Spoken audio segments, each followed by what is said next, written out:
Hello! Today we're going to show you how to surface mount a medicine cabinet. Usually you can do these either recessed, or if there's already a stud behind it and you don't want to deal with it, you can just surface mount it so that it's got the depth against the wall.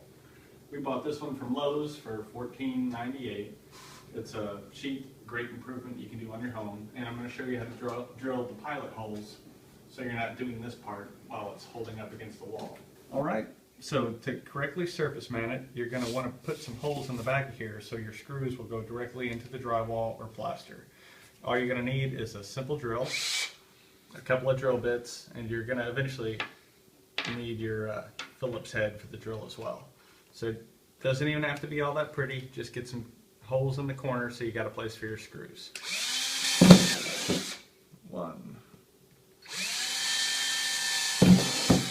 2, 3. So if you're curious on whether or not you can even put a recessed medicine cabinet in the wall, first thing you're going to want to do is find out if there's a stud behind there. You can get a Stanley stud finder. It's like $10 at Lowe's. Set it against the wall, hold the button, and then move it along. Stud right in the middle. That's why this one's getting surface mounted. It's because we're just going to put it right on the wall, because we know that if we cut, there's going to be a stud right behind there, and that's a whole lot of work.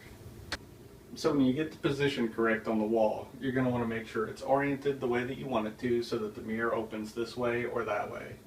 And to make sure it's level, just toss a level right up here on the shelf. Make sure the bubble stays in the middle. And then you are good to start your drilling. It's best to have somebody help you out with these first couple ones so that you're making sure that you get the screws in the right places without it wobbling too much. Okay, my wife was just in here helping hold it steady while we got the first two in there. A nice tip is, whenever you do your first one, leave the level in there. And that way, if it rocks back and forth, you can still guide it up with this one to make sure that it stays on the level. I should add that we're drilling into drywall or sheetrock. If you're drilling into plaster or anything else, you're probably going to want to get some anchors to make sure that it doesn't pull the plaster straight out of the wall. But this sheetrock is pretty thick, and a couple of screws, it's going to hold just fine.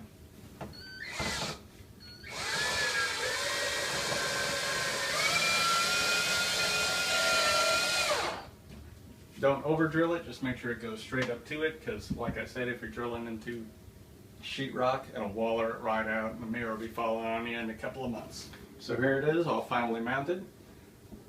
Pops it right open, get lots of stuff off the vanity here, and you got a great space saver for a smaller bathroom, or an even greater space saver for a big bathroom.